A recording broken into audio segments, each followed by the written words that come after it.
Assalamualaikum warahmatullahi wabarakatuh. Teman-teman, selamat datang kembali di Warung Kopi Kripto Tarakan Pesan FX.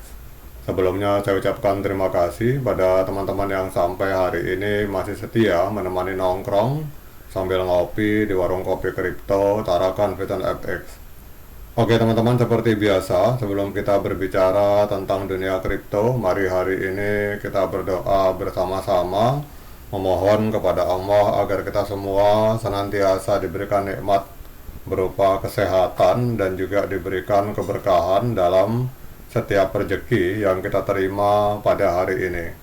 Kemudian bagi teman-teman yang belum bergabung bersama grup Telegram Tarakan Vision Free Airdrop, saya mengundang teman-teman untuk bergabung dalam grup Telegram ini, dan di sini kita akan membahas tentang bagaimana cara menciptakan peluang keuntungan di dunia kripto cukup hanya dengan bermodalkan handphone dan internet, teman-teman. Jadi untuk linknya akan saya letakkan pada deskripsi yang ada di video ini. Oke teman-teman, hari ini kita akan kembali membahas tentang Binetwork. Ini ada sebuah postingan dari sebuah akun Twitter yang bernama Likitian, teman-teman. Ini beliau adalah seorang pionir dari negeri Cina.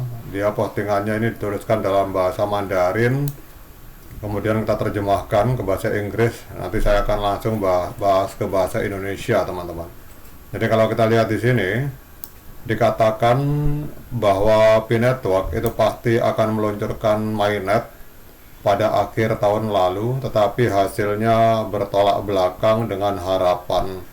Kemudian jika mainnet masih belum diluncurkan pada 2014 tahun ini, pada 14 Maret tahun ini, jadi saya ulangi teman-teman, jika mainnet masih belum diluncurkan pada tanggal 14 Maret pada tahun 2025 ini dan harus ditunda lagi, apa yang Anda pikirkan? Bagikan pendapat Anda. Ini adalah pertanyaan dari sebuah akun Twitter yang bernama Likitian66, teman-teman.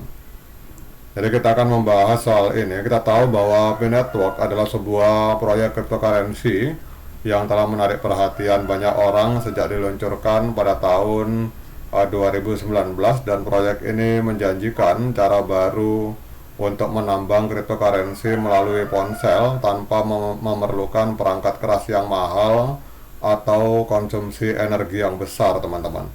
Namun sejak awal Binetwork telah menimbulkan berbagai spekulasi dan harapan, terutama terkait peluncuran mainnet yang telah ditunda beberapa kali.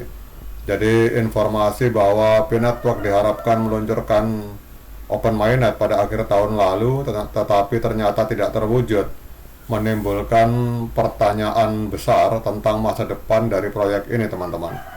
Jadi jika pada 14 Maret tahun ini mainnet juga masih belum juga diluncurkan dan harus ditunda lagi, hal ini tentu akan memicu berbagai reaksi dari komunitas dan investor, teman-teman. Jadi komunitas Binetwork telah menantikan peluncuran mainnet selama bertahun-tahun, dan penundaan yang terjadi menunjukkan adanya kesenjangan di antara ekspektasi dan realitas. Meskipun tim dari Binetwork telah memberikan penjelasan bahwa penundaan dilakukan untuk memastikan keamanan dan kestabilan jaringan, namun hal ini telah menimbulkan kekecewaan bagi banyak pengguna yang telah berinvestasi waktu dan energi dalam proyek ini, teman-teman.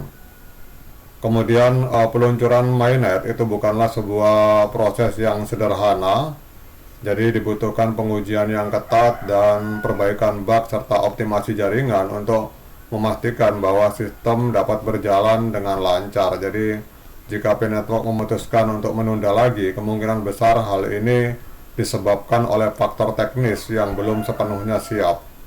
Namun komunikasi yang transparan dari tim pengembang itu sangat diperlukan, teman-teman, untuk menjaga kepercayaan komunitas. Jadi setiap penundaan mainnet itu berpotensi mengurangi kepercayaan komunitas terhadap proyek ini. Banyak pengguna yang mulai mempertanyakan apakah Binetwork benar-benar serius atau hanya sekedar proyek hype semata. Jadi jika penundaan terjadi lagi, tidak menutup kemungkinan bahwa sebagian pengguna akan meninggalkan proyek ini dan beralih ke cryptocurrency lain yang lebih transparan dan dapat diandalkan, teman-teman.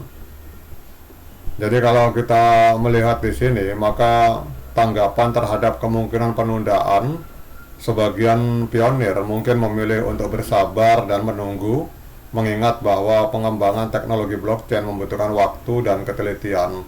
Jadi mereka percaya bahwa penundaan dilakukan untuk kebaikan jangka panjang dari proyek ini, teman-teman. Namun di sisi lain banyak juga pengguna yang merasa frustasi karena penundaan yang terus-menerus. Mereka mungkin merasa bahwa waktu dan upaya mereka telah terbuang sia-sia, terutama jika tidak ada komunikasi yang jelas dari tim developer atau tim pengembang, teman-teman. Kemudian beberapa pengguna lain kemungkinan akan memutuskan untuk meninggalkan P-Network dan beralih ke proyek cryptocurrency lain yang lebih transparan dan memiliki roadmap yang jelas, dan hal ini bisa menjadi ancaman serius bagi masa depan P-Network, teman-teman. Jadi menurut saya ada beberapa rekomendasi sebenarnya untuk core team. Yang pertama, bahwa tim P-Network perlu meningkatkan transparansi dan komunikasi dengan komunitas, memberikan update secara berkala tentang perkembangan proyek dan alasan dibalik penundaan. Itu dapat membantu menjaga kepercayaan pengguna, dan yang paling penting menurut saya adalah harus ada tanggal yang pasti, teman-teman. Kemudian menyediakan roadmap yang jelas dan realistis itu juga dapat membantu mengurangi spekulasi dan ketidakpastian. Jadi para pengguna perlu tahu kapan mereka dapat mengharapkan peluncuran mainnet dan apa saja yang sedang dilakukan untuk mencapainya. Kemudian untuk menjaga minat dari pionir atau minat dari pengguna, maka P-Network bisa memberikan insentif seperti bonus P-Coin atau akses eksklusif ke fitur-fitur baru bagi pengguna yang masih setia menunggu, teman-teman. Jadi kalau kita melihat dari pernyataan di akun Twitter ini, bahwa peluncuran mainnet P-Network ini adalah sebuah momen yang sangat dinantikan oleh komunitas, namun penundaan yang terus-menerus menimbulkan berbagai pertanyaan dan kekhawatiran. Jika mainnet masih belum diluncurkan pada 14 Maret tahun ini dan harus ditunda lagi, maka hal ini bisa menjadi ujian besar bagi masa depan P-Network. Jadi tim pengembang atau developer perlu mengambil langkah-langkah strategis untuk menjaga kepercayaan komunitas dan memastikan bahwa proyek ini dapat mencapai potensi maksimalnya. Bagi pengguna, penting untuk tetap kritis dan realistis dalam menilai perkembangan P-Network serta mempertimbangkan opsi lain jika diperlukan, teman-teman. Oke, teman-teman, demikian update informasi dari akun Twitter yang bernama Likitian66. Tetap semangat, klik petirnya, ignore the hater, dan bagi yang ngopi silahkan diseruput kopinya mumpung masih panas. Sekian dari saya, assalamualaikum warahmatullahi wabarakatuh.